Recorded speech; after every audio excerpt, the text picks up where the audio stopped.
Morning students आज मैं आपको एक्सरसाइज 5.1 एक्सप्लेन करने जा रहा हूँ। कल जो मैंने आपको एक्सप्लेनेशन दिया था वो मैंने आपको चैप्टर नंबर 5 में क्या क्या कंटेंट है, क्या आपको पढ़ना है, चैप्टर नंबर 5 है, इसके बारे में मैंने आपको बताया।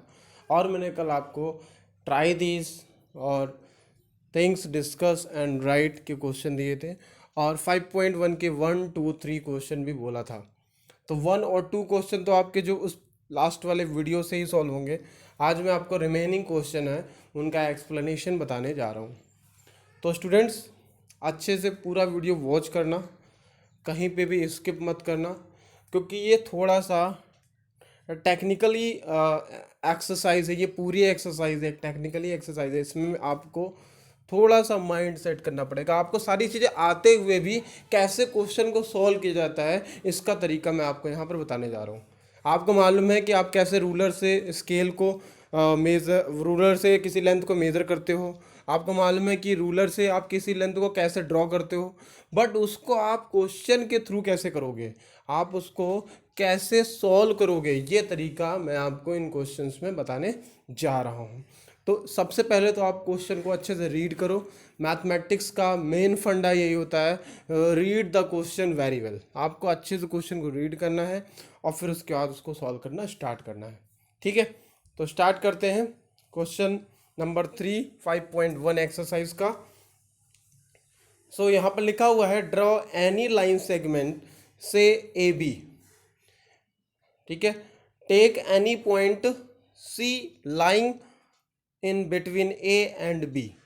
ठीक है, measure the length of A B, B C and A C is A B is equals to A C plus C B. तो स्टूडेंट्स यहाँ पर हमें सबसे पहले फर्स्ट लाइन में ही बोल रहा है आप एक लाइन ए बी ड्रॉ कर लो। तो स्टूडेंट मैंने आपको दिख रहा होगा, अगर सी पॉइंट को हटा दें, स्क्रीन पे देखिए सभी लोग, सी पॉइंट को अगर हटा दें तो ए बी एक लाइन सेगमेंट सबसे पहले मैंने ड्रॉ किया स्केल से, रैंडम, बिना किसी लेंथ को देखे हुए रैंडम मैंने ड्रॉ कर दिया। और वन एंड पॉइंट को ए और अदर एंड पॉइंट को मैंने बी नेम दे दिया। ठीक है, take any point C lying in between A and B, A और बी के बीच में अब मुझे एक कोई पॉइंट सी ले लेना है। तो मैंने यहाँ पर देखिए टेक पॉइंट सी पे देखिए एरो लगा करके मैंने आपको बताया हुआ है कि मैंने यहाँ पर सी पॉइंट लिया। उसके बाद लिखा हुआ है measure the length of A B, B C and A C. Student मैंने लास्ट लेक्चर में आपको बताया था कि आप कैसे किसी लेंथ को एग्जैक्टली मेजर कर सकते हो। तो स्टूडेंट यहाँ पर आपको डिवाइडर का यूज़ करके और आप रूलर का यूज़ करके अच्छे से इस लेंथ को मेजर कर सकते हो। तो आपको जितने भी लाइन सेगमेंट इसमें दिख रहे हैं, तो स्टूडेंट आपको कौन कौन से लाइन सेगमेंट दिख रहे हैं, सबसे पहले एक्नॉलेज करिए। आपको पहला लाइन सेगमेंट जो ओरिजिनल लाइन सेगमेंट है ए बी दिख रहा है। उसके बाद दूसरा लाइन सेगमेंट कौन सा दिख रहा है, ए सी दिख रहा है। और एक लास्ट लाइन सेगमेंट आपको दिख रहा होगा सी बी दिख रहा है ना। इन तीनों ही लाइन सेगमेंट की आपको length by using divider, ruler के थ्रू मेज़र करनी है। कैसे करनी है, आप डिवाइडर को लो, डिवाइडर के दोनों पॉइंटर को थोड़ा सा एक्सटेंड करो। उसको एक्सटेंड करने के बाद एक पॉइंटर को आप ए पर रखो, दूसरे पॉइंटर को बी पर रखो क्या एक्सटेंड करके आप रखोगे, क्योंकि एग्जैक्टली तो आपने उतना नहीं एक्सटेंड किया होगा। तो एक पॉइंटर को ए पे और दूसरे पॉइंटर को बी तक ले जाओ और फिर उसको आप एज इट इज़ रख करके स्केल से आप उसकी लेंथ को मेज़र करो। इससे आपकी लेंथ एग्जैक्टली मेज़र होगी, कहीं पे भी कोई भी एरर नहीं आएगी। तो स्टूडेंट आप फिर अब उसको चेक करो रूलर पे ले जा करके कि उसमें लेंथ कितनी है। तो स्टूडेंट यहाँ पर मैंने इसी प्रोसीजर से चेक किया तो मैंने पाया कि मेरी जो लेंथ आई है A B is equals to वो आई है 10.1 सेंटीमीटर। कितनी आई है, 10.1 सेंटीमीटर।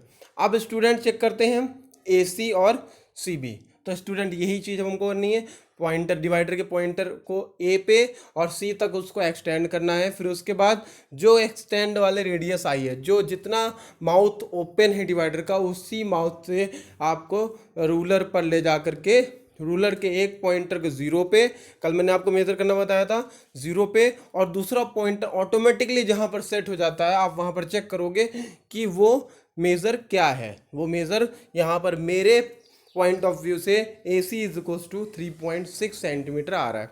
ओके, उसके बाद सी बी को ही भी आपको ऐसे ही मेज़र करना है, डिवाइडर के एक पॉइंटर को सी पे और दूसरे को एक्सटेंड करना है up to B point, and point तक। फिर जो जितना भी माउथ ओपन हुआ है, जितना भी रेडियस निकली है डिवाइडर पे, वो रेडियस आपको ले जा करके रूलर पे मेज़र करनी है। और कैसे मेज़र करनी है, डिवाइडर के एक पॉइंटर को 0 पे और दूसरा पॉइंटर ऑटोमेटिकली जिस पॉइंट पे सेट होगा रूलर के, वहाँ पर आप चेक करोगे कि उसका मेज़र कितना है। जितना मेज़र होगा according to my point of view, C B is equals to 6.5 centimetre आया। तो अब स्टूडेंट आपको एक क्वेश्चन और पूछ रहा है इसमें कि is A B equal to A C plus C B, means जो ए बी है क्या वो सम है ए सी और सी बी का। तो ए बी आपने कितना निकाला है, 10.1 सेंटीमीटर। तो ए बी आपका लेफ्ट हैंड साइड में हो गया। अब right hand side, left hand side बाएं हाथ वाला और राइट हैंड साइड दाएं हाथ वाली जो साइड है इक्वल के, left hand side left side और right hand side right side. तो राइट साइड में A C plus C B है, ए सी की वैल्यू रखोगे, ए सी की वैल्यू आपने कितने फाइंड करी 3.6 और सी बी की वैल्यू कितनी आई है वहाँ से 6.5। तो स्टूडेंट जब आप ए सी और सी बी को ऐड करते हो तो आप पाते हो कि 10.1 सेंटीमीटर ही मिलता है आपको। दैट मीन्स कि क्या आपने पाया कि आपने जो सी पॉइंट लिया है वो इन बिटवीन है ए बी के। दैट्स वाई जो उसको पार्ट डिवाइड करेगा वो दोनों डिवाइडेशन का सम उस ओरिजिनल लेंथ के इक्वल हो जाएगा। ठीक है, तो आई होप कि सबको समझ में आ गया होगा ये क्वेश्चन। उसके बाद क्वेश्चन नंबर 4 स्टूडेंट करते हैं। सबसे पहले क्वेश्चन को रीड करेंगे अच्छे से। सो रीड करना है और देखिए मैंने आपको कैसे बताया, मैंने तरीका बताया कैसे करने का, क्या तरीका है, कैसे आपको क्वेश्चन को करना है। ठीक है, तो वीडियो को अच्छे से वॉच करो, वॉच करके आप सॉल्व भी कर सकते हो, ताकि आप जैसे आपने फर्स्ट क्वेश्चन अभी थर्ड क्वेश्चन देखा और फिर आप उसको अगर रिमाइंड रखना चाहते हो तो आप क्वेश्चन को देखो और उसको सॉल्व करो। फिर उसके बाद नेक्स्ट आप क्वेश्चन को देखो और फिर उसके बाद आप सॉल्व करो। तो ऐसे भी आप कर सकते हो, कंटिन्यूअसली भी दे सकते हो, बट स्किप नहीं करना है, पूरा वीडियो वॉच करना है। तो उसके बाद आते हैं question number 4। If A B C are 3 points on a line.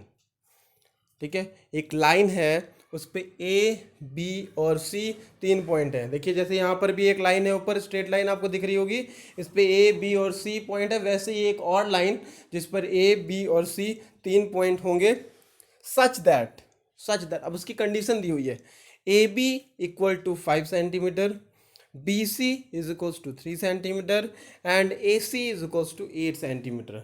Which one of them lies between the other to.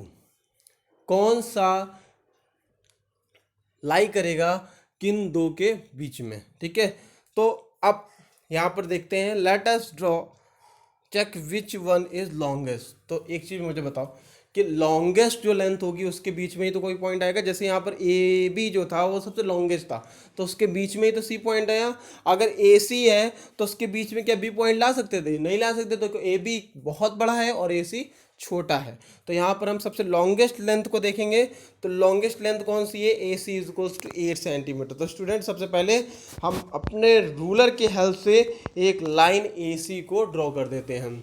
Ruler आप लो और 0 से स्टार्ट करो और रूलर में जहाँ पर भी पॉइंट 8 है वहाँ पर आप रुक जाओ, वहाँ तक आपने लाइन ड्रॉ कर दी। अब एक पॉइंट को, वन एंड पॉइंट को, लेफ्ट साइड वाले को ए और राइट हैंड साइड वाले को सी पॉइंट आप दे दो। सामने आपको दिख भी रहा होगा 8 सेंटीमीटर सबसे पहले आपने ड्रॉ किया। उसके बाद अब आपको क्वेश्चन में दे रहा है A B is equals to 5 centimetre and B C is equals to 3 centimetre. तो आप बी पॉइंट को आपको ऐसे लेना है, बी पॉइंट को आप इस टाइप में लो ताकि ए बी 5 सेंटीमीटर हो जाए और बी सी 3 सेंटीमीटर हो जाए। तो स्टूडेंट आप ए बी को 5 सेंटीमीटर पे ड्रॉ कर लो, बी पॉइंट को आप 5 सेंटीमीटर पे लेफ्ट हैंड साइड से ले लो। तो ए पर आपको क्या रखना है? रूलर का 0 रखना है। उसके बाद आपको एक्सटेंड करना है कहाँ तक? बी मीन्स 5 सेंटीमीटर तक। जहाँ पर 5 सेंटीमीटर होगा वहाँ पर ए सी लाइन पर आपको एक मार्क लगा देना है और वो मार्क बी पॉइंट बन जाएगा। वो मार्क क्या बन जाएगा? B point. अब आप चेक करोगे कि जो रिमेनिंग बची हुई लेंथ है वो ऑटोमेटिकली 3 सेंटीमीटर हो गई। समझ में आ गया होगा सबको? तो so here we can check A B and B C are lies in A C. जो ए बी और बी सी है वो किसके बीच में लाई कर रहा है, ए सी के बीच में। बट पॉइंट की यहाँ पर बात आ रही है, तो यहाँ पर जो बी पॉइंट होगा, बी पॉइंट, तो B point is lies between point A and point C. ठीक है, तो ये उसका आंसर एक और हो जाएगा, that B point is lies between A and C. Means किन दो पॉइंट के बीच में कौन सा पॉइंट लाई कर रहा है, तो यहाँ पर बी पॉइंट जो है वो दो पॉइंट के बीच में लाई कर रहा है, कौन, ए और सी के बीच में। समझ में आ गया होगा इस इन सबको। उसके बाद आते हैं क्वेश्चन नंबर 5 लिखा हुआ है, verify whether D is the mid point of A G. तो स्टूडेंट सबसे पहले हम मिड पॉइंट की डेफिनेशन को समझ लेते हैं। मिड पॉइंट क्या होता है, मिड का मीन्स होता है मध्य, ठीक है ना, बीच का हिस्सा, बीच के हिस्से के बाएं तरफ और दाहिनी तरफ सेम दूरी होती है, सांस बिल्कुल क्या होती है, बिल्कुल इक्वल डिस्टेंस होती है। समझ में आया। तो मिड पॉइंट एक ऐसा पॉइंट होता है जिसके लेफ्ट हैंड साइड में और जिसके राइट हैंड साइड में सेम डिस्टेंस हो, वो पॉइंट मिड पॉइंट कहलाता है। समझ में आया कि नहीं। तो अब यहाँ पर मिड पॉइंट का फंडा समझ में आ गया, तो इस क्वेश्चन को समझने में आपको बिल्कुल आसानी हो जाएगी। लिखा verify D is the mid point of A G. तो डी जो है, या फिगर में आप देख पा रहे होगे एक लंबा लाइन बनी हुई है, इसमें 0 1 2 3 4 5 6 7 और उस पर नंबर लिखे हुए हैं, ए अल्फ़ाबेट लिखे हुए हैं, A B C D E F J. तो कह रहा है डी जो है वो ए जी लाइन का मिड पॉइंट है। दैट मीन्स डी के लेफ्ट हैंड साइड में भी सेम डिस्टेंस होगी और डी के राइट हैंड साइड में भी सेम डिस्टेंस होगी। इसका कहने का मतलब ये है। तो यहाँ पर स्टूडेंट चेक कर लेते हैं, एक बार चेक कर लेते हैं कि डी के लेफ्ट हैंड साइड में ए तक और डी के राइट हैंड साइड में जी तक क्या सेम डिस्टेंस है। तो चेक करते हैं, अगर होगी सेम डिस्टेंस होगी तो यहाँ पर ये क्या हो जाएगा, D is the mid point of A G हो जाएगा। तो स्टूडेंट इन डी लेफ्ट साइड में चेक करते हैं, दैट ए बी 1 हो गया, 1 to 2 means 1, B C 2 to 3 1, C D 1 to 3 to 4 1, that means A D कितना हो गया, A D is equals to 1 + 1 + 1, that means 3 unit. Unit यहाँ पर आपको कोई दी नहीं हुई है सेंटीमीटर मीटर, तो आप यूनिट एज यूनिट ले लोगे और 3 यूनिट आप उसको बोलोगे। उसके बाद डी के राइट हैंड साइड में देखते हैं, तो डी से जी तक जाना है, तो डी से सबसे पहले E 4 to 5 that means 1 unit, E to F 5 to 6 that means 1 unit, of F to G that means 6 to 7 1 unit. तो 1 + 1 + 1 3 यूनिट यहाँ पर भी आया। तो स्टूडेंट्स आपको रिजल्ट क्या मिला कि डी के लेफ्ट हैंड साइड में भी 3 यूनिट लेंथ आ रही है और डी के राइट हैंड साइड में भी 3 यूनिट लेंथ आ रही है। दैट्स वाई यहाँ पर आपको प्रूफ हो गया कि A D is equals to D G है। That's why D is the mid point of A G. समझ में आ गया होगा आई होप। तो जैसे मैंने किया हुआ है आपको समझ में दिख रहा होगा स्क्रीन पे, वैसे ही आपको इस क्वेश्चन को करना है। जैसे मैं वर्डिंग यूज़ कर रहा हूँ वैसे ही आपको क्वेश्चन को करना है, क्योंकि ये क्वेश्चन का कोई करने का तरीका नहीं है, सिर्फ आपके माइंड में सेट हो जाता है कि हाँ D is the mid point, तो ये होगा। बट उसको कैसे आप राइट करो, कैसे उसको प्रैक्टिकली लिखो, तो वो चीज़ें मैं आपको बताने के लिए इस एक्सरसाइज को एक्सप्लेन कर रहा हूँ। तो स्टूडेंट नेक्स्ट क्वेश्चन देखते हैं। If B is the mid point of A C. अब क्वेश्चन में बी को पहले ही ए सी का मिड पॉइंट बोल दिया है, and C is the mid point of B D, और सी को बी डी कोई लाइन सेगमेंट है उसका मिड पॉइंट बोल दिया है, where A B C D lie on a straight line. अब ये भी बोल दिया ये अलग अलग लाइन में नहीं है, जो ए सी है और जो बी डी है वो अलग अलग लाइन में नहीं है। These all are point lie on a same straight line, एक ही स्ट्रेट लाइन में ये चारों पॉइंट लाई करते हैं, ए बी सी और डी। सो वाई से why A B is equal C D. तो पूछ रहा है A B is equal C D क्यों होगा यहाँ पर, बताइए रीज़न बताइए। तो स्टूडेंट इसके लिए रीज़न बताने के लिए हम लोग को सबसे पहले इसको ड्रॉ करना पड़ेगा। तो सबसे पहला पॉइंट स्टेटमेंट दिया हुआ है B is the mid point of A C. तो स्टूडेंट मैंने अभी आपको बताया अगर ए सी लाइन में बी मिड पॉइंट है तो मुझे बताओ कि बी के लेफ्ट हैंड साइड में ए तक और बी के राइट हैंड साइड में सी तक सेम डिस्टेंस होगी, that means A B is equals to B C होगा कि नहीं। तो इसको ड्रॉ करते हैं। तो स्टूडेंट मैंने एक draw B is the mid point of A C. तो इसके लिए सबसे पहले ए सी को मैंने ड्रॉ किया, ए सी को 6 सेंटीमीटर का मैंने ड्रॉ किया। यहाँ मैंने लेंथ नहीं लिखी हुई है, बट आप 6 सेंटीमीटर का अगर ड्रॉ करोगे तो आप इसको इक्वली डिवाइड कर पाओगे 3 सेंटीमीटर और 3 सेंटीमीटर में, ठीक है, समझ में आ गया। तो ए सी को जब मैंने 6 सेंटीमीटर का ड्रॉ किया तो ए बी 3 सेंटीमीटर और बी सी कितना हो गया 3 सेंटीमीटर, दैट मीन्स बी जो है वो क्या हो गया ए सी का मिड पॉइंट हो गया। अब कह रहा है A B C D lie on a straight line, that means B के आगे सी के आगे इसके एक डी पॉइंट भी होगा। तो स्टूडेंट वो डी पॉइंट कैसा होगा कि जो बी डी लाइन है उसका D is the mid point होगा, सॉरी डी नहीं होगा, सी इज द मिड पॉइंट होगा, किसका, कौन सी लाइन का, बी डी का। तो यहाँ पर सी ऐसे पॉइंट आपको लेना है ताकि वो बी डी का मिड पॉइंट हो जाए। तो स्टूडेंट दोबारा से बी से लेकर के डी तक 6 सेंटीमीटर मैं ड्रॉ कर देता हूँ। तो अगर मैंने ए सी सबसे पहले 6 सेंटीमीटर ड्रॉ किया, फिर मैंने बी सी को 3 सेंटीमीटर और आगे एक्सटेंड कर दिया, और जहाँ तक भी एक्सटेंड किया वो पॉइंट हो गया डी। अब आप चेक कर पाओगे कि बी सी और सी डी भी 3 सेंटीमीटर हो गए। तो स्टूडेंट पूरा लाइन सेगमेंट कितने सेंटीमीटर का हो गया, 9 सेंटीमीटर का, और इक्वली आप इसको 3 सेंटीमीटर में डिवाइड कर पाओगे। तो अगर 3 सेंटीमीटर में डिवाइड कर पा रहे हो तो स्टूडेंट यहाँ तो ऑटोमेटिकली हो गया कि A B is equals to B C is equals to C D. समझ पा रहे हो ना कि ए बी किसके इक्वल है, बी सी के, और बी सी किसके इक्वल है, सी डी के। तो बी सी तो यहाँ पर कॉमन हो गया, तो दैट मीन्स ए बी किसके इक्वल हो जाएगा, सी डी के। तो यही चीज आपको स्क्रीन पे भी दिख रही होगी, like this, that A comma B comma C comma D lie in straight line. तो मैंने ऐसे बनाया। अब line when B is the mid point of A C and C is the mid point of B D. तो मैंने देखिए कैसे draw किया हुआ है। अब because A B is equal to B C, क्योंकि ए बी यहाँ पर बी सी के इक्वल क्यों होगा, क्योंकि बी जो है वो ए सी का मिड पॉइंट है। उसके बाद सी का मिड पॉइंट क्या है, सी किसका मिड पॉइंट है, बी डी का। तो यहाँ पर B C is equal to C D हो जाएगा। तो आपको सामने जो स्क्रीन पे इक्वेशन दिख रही हैं दो, A B is equal to B C और B C is equal to C D. तो स्टूडेंट इसमें पहले वाली इक्वेशन के राइट हैंड साइड में, इस साइड में बी सी, और दूसरी वाली इक्वेशन के लेफ्ट हैंड साइड में बी सी कॉमन आ रहा है। तो जब दो कॉमन आ रहे हैं दैट मीन्स यहाँ पर ए बी और सी डी भी आपस में इक्वल हो जाएंगे। तो we can write A B is equal to C D. समझ में आ गया। तो ऐसे आप क्वेश्चन करोगे, क्वेश्चन करने का तरीका ये है, ठीक है स्टूडेंट। उसके बाद लास्ट क्वेश्चन करते हैं, और लास्ट क्वेश्चन में आपको मैंने एक पार्ट बताया है कैसे करना है, और बाकी सारे आपको पार्ट खुद अपने मन से करने हैं। तो ये एक्सरसाइज दोबारा से आपको फेयर नोटबुक में करनी है।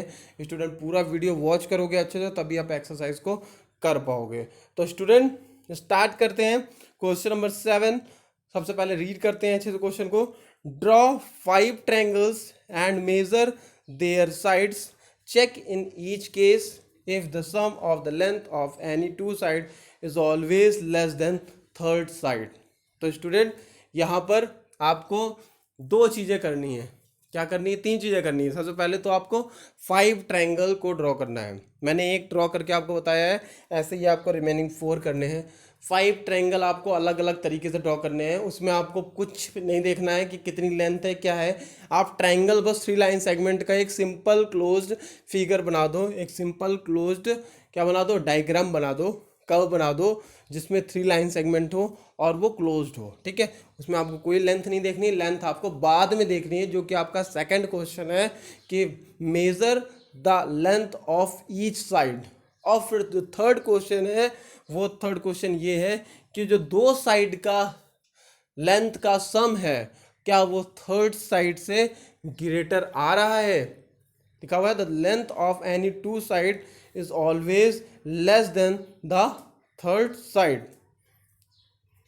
1 minute। if the sum of the length of any two sides is always less than the third side, no, ये जो स्टेटमेंट है ये कभी भी नहीं होगा। जो sum of the length of the two side होगा वो ऑलवेज ग्रेटर देन होगा थर्ड साइड से, तभी ट्रायंगल पॉसिबल है। ठीक है ना स्टूडेंट। तो आप यहाँ पर मैं आपको प्रूफ करके भी दिखा देता हूँ। तो सबसे पहले आप देखो, मैंने एक रैंडम ट्रायंगल को ड्रॉ किया हुआ है ए, और ये वाला जो पॉइंट जो छुप गया है ये बी है, और ये थर्ड पॉइंट सी है। तो ए बी सी को मैंने रैंडमली ड्रॉ कर दिया बिना उसकी लेंथ को देखे हुए। अब मुझे उसकी लेंथ को मेज़र करना है। तो स्टूडेंट जो आपको ये फिगर दिख रहा है ब्लैक कलर का साइड में, ये एक डिवाइडर है। तो डिवाइडर का मैंने दोनों पॉइंटर को रख करके मेज़र किया है स्टूडेंट्स। ये जो आपको लेंथ दिख रही है सामने, ये मैंने डिवाइडर रूलर के हेल्प से मेज़र करी है। तो सबसे पहले आपको ए बी लेंथ को मेज़र करना है। तो स्टूडेंट ए पर पॉइंटर को रखो और बी पर दूसरे पॉइंटर को रखो, फिर जो एक्सटेंड आपको जो रेडियस आई है उस रेडियस को आप रूलर पे ले जाओ और वहाँ पर मेजर करो। तो मेजर करने पर मेरे हिसाब से वो लेंथ आई 4.9 सेंटीमीटर। तो यहाँ पर मैंने यूनिट नहीं लिखी है, लिख लेना 4.9 सेंटीमीटर। उसके बाद मैंने AC को मेज़र किया, इसके जस्ट एडजेसेंट साइड को, एडजेसेंट मैंने आपको बताया था अगल बगल वाली, तो इस लेंथ को मैंने मेज़र किया। तो AC जो यहाँ पर आया वो आया 4 सेंटीमीटर। कितना आया? 4 सेंटीमीटर। कैसे मेज़र किया? ए पर सबसे पहले पॉइंटर को रखा, फिर सी तक मैंने उसको एक्सटेंड किया और रूलर पे ले जा करके मैंने उसको लेंथ को मेज़र कर लिया। तो यहाँ पर 4 सेंटीमीटर आ गया। उसके बाद मैंने फिर BC को मेज़र किया, तो B पे मैंने पॉइंटर को रखा और फिर C तक एक्सटेंड किया और मैंने रूलर पे जा करके उसको मेज़र किया, तो 4.9 सेंटीमीटर आया। तो स्टूडेंट यहाँ पर अब थर्ड क्वेश्चन आ जाता है। थर्ड क्वेश्चन क्या है? If the sum of the length of any two side is always less than the third side. तो ये नहीं होगा। क्या जो सम होगा टू साइड का लेंथ का, वो क्या हमेशा बड़ा होगा, हमेशा छोटा होगा थर्ड साइड से? तो ऐसा नहीं होगा। आप चेक करके देख लो। आप सबसे पहले AB और AC को सम करो। स्टूडेंट सम करो तो 4.9 प्लस 4 सेंटीमीटर कितना आता है? 8.9 सेंटीमीटर। कम है क्या थर्ड साइड से? ज़्यादा है कि नहीं? अब उसके बाद AB और BC को सम करते हैं। 4.9 प्लस 4.9 कितना हुआ? 9.8 सेंटीमीटर। तो ये सम 4 सेंटीमीटर से तो ज़्यादा है कि नहीं? दैट मीन्स कम नहीं है। उसके बाद AC और BC को सम करते हैं। 4 प्लस 4.9 8.9, ये भी इससे AB से क्या है? ज़्यादा है, कम नहीं है। तो दैट मीन्स जब भी ट्रायंगल आपको बनाना है तो वो कंडीशन होनी चाहिए कि जो सम ऑफ टू साइड्स है, the sum of two sides always greater than third side, ना कि less than third side. Less than third side नहीं होगा, वो हमेशा ग्रेटर होगा। तो यहाँ पर लिखोगे no, it is not possible that the length of any two side is always less than the third side. समझ में आ गया? या ट्रायंगल के केस में ऐसे ही आपको 4 मोर एग्जाम्पल आपको बनाने हैं और करने हैं। तो ये आपको ये फेयर नोटबुक में करना है स्टूडेंट। सो पूरा वीडियो वॉच करें और मुझे होमवर्क दिखाएं। Thank you.